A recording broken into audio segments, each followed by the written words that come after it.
ধান বাংলাদেশের প্রধান খাদ্যশস্য। আর এই ধান উৎপাদনে ভালো ফলনের মূল চাবিকাঠি হলো সুস্থ সবল চারা। আর এই সুস্থ সবল চারা পাওয়া যায় আদর্শ বীজতলা থেকে। আপনারা দেখতে পাচ্ছেন আমার পিছনে একটা আদর্শ বীজতলা বেড আমরা রেডি করছি। এখানে জায়গা আছে 1.6 জায়গা। আমরা 1.6 জায়গায় প্রতি বর্গ মিটারে 50 গ্রাম হারে 3 কেজি 200 গ্রাম বীজ ফেলবো। এই 3 কেজি 200 গ্রাম বীজ তলার যে চারাটা হবে সেই চারা থেকে আমরা 32% জায়গা জমিতে ধান রোপণ করতে পারবো।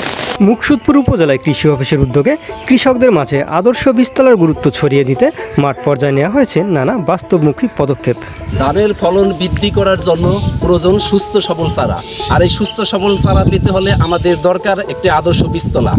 আমরা সিদ্ধাঘাট ব্লকের গোহালা ইউনিয়নে একটি আদর্শ বীজতলা তৈরি করতেছি, কৃষকদের দেখাইতেছি।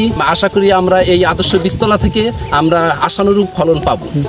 আমরা আগে যে পেলে বীজ ফেলাইতাম মানে সে পেলে বাদ দিয়া আদর্শ বীজতলা বানাইয়া কৃষি অফিসের নিয়ম মতন আমরা বীজতলা ফেলাইতেছি। সঠিকভাবে মাটি তৈরি, বীজ শোধন, সার ও পানি ব্যবস্থাপনা, বীজতলার দৈর্ঘ্য ও প্রস্থ, সেচ ও নিষ্কাশন নালা, এ সব কিছু মিলেই তৈরি হয় আদর্শ বীজতলা, যাতে প্রতি বর্গমিটারে 50 গ্রাম বীজ ব্যবহার করে পাওয়া যায় উৎপাদনক্ষম সুস্থ সবল চারা। আগে নিজেদের ইচ্ছা মতো বীজতলা তৈরি করতাম, বীজ ছিটাইতাম, তাতে অনেক সমস্যা হইতো, অনেক বীজ নষ্ট হয়ে যেত। আর এখন কৃষি অফিসের পরামর্শে আদর্শ বীজতলা তৈরি করে বীজ বপন করতেছি। আশা করি এতে অনেক সুফল পাওয়া যাবে, লাভবান হওয়া যাবে। একটি আদর্শ বীজতলা শুধু একটি মাঠ নয়, এটি একজন কৃষকের স্বপ্নের শুরু। উপজেলা কৃষি অফিস মুকসুদপুর সেই স্বপ্নকে বাস্তবে রূপ দিচ্ছে।